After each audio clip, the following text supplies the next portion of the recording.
right. Good afternoon, everyone. My name is Elizabeth Espinosa, Executive Director of Communications for the Los Angeles County Sheriff's Department. We thank you so much for being here with us today. In the order of speakers that we will have today will be LA County Fire Chief Daryl Osby, and then we will have LA County Sheriff Alex Villanueva come to the podium. Thank you.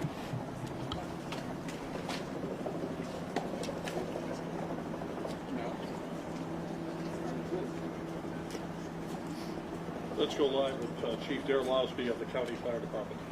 Good afternoon.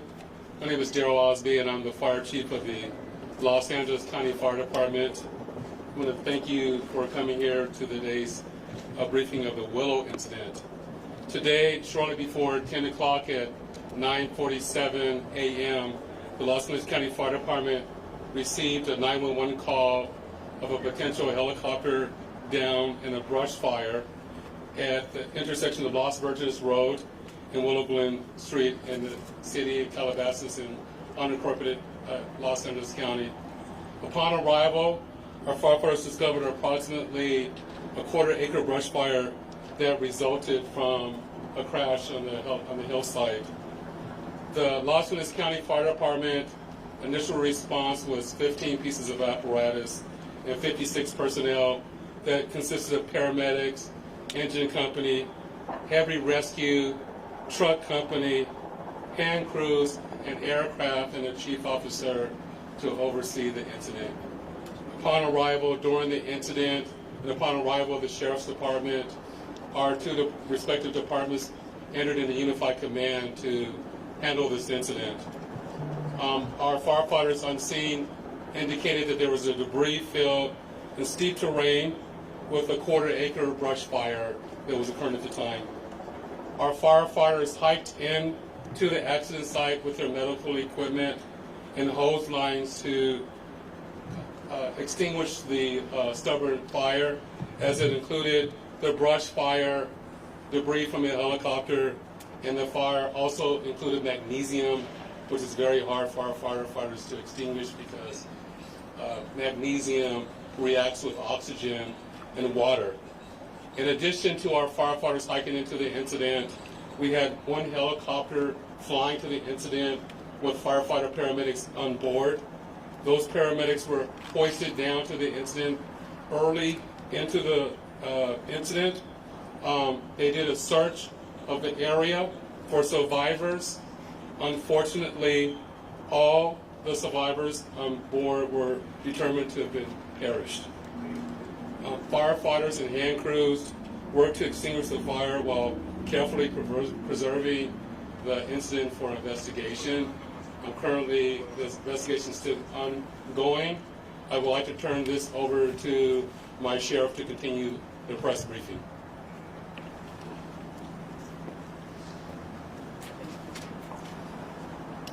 Thank you, Chief Osby. Personnel from Los Angeles Sheriff's Station responded to the scene of the crash site and assisted the fire department, and we've established a containment area, and now our Aero Bureau has a handle on traffic or aircraft accidents. However, when there's a fatality, then it switches to the National Transportation Safety Bureau, the NTSB, and the Federal Aviation Administration, the FAA. The FAA is already on scene and assisting. We're waiting the arrival of the coroner's office to assist in the recovery of the remains. As the chief indicated, there were no survivors. We have a manifest that indicates that there was 9 people on board the aircraft, the pilot plus 8 individuals.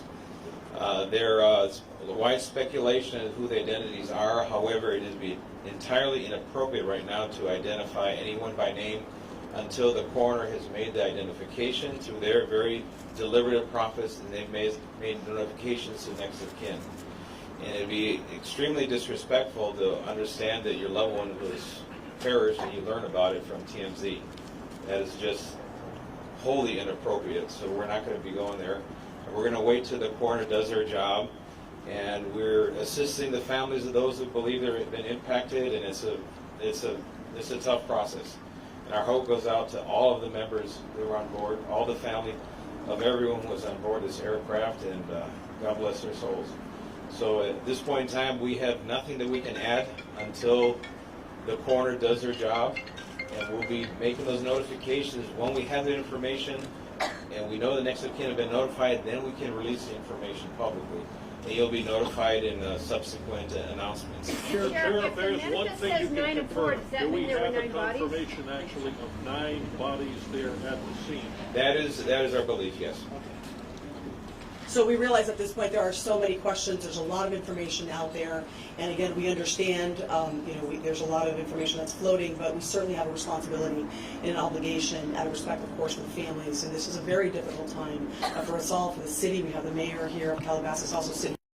We thank them for being here, and in fact, they wanted to pass on the message that for those in the community that want to gather here or coming to Calabasas, if you do, you are welcome to join others at the Dianza Park here in Calabasas, in the cross streets there, or Los Hills and Las Virgenes. Also, the Sheriff's Information Bureau will be sending out updates as to when there will be, if there is one, a press advisory out, a notification of another press conference or any other updates through our Twitter. So please look for that. And again, we thank you so much for being here today. And again, thank you for your time. Elizabeth, Sheriff, please. Sheriff, we have more. Sheriff, just a Can question you talk quickly about on if it's a mechanical sealing off the failure or area. weather? We know the NTSB has to be there to do that thing.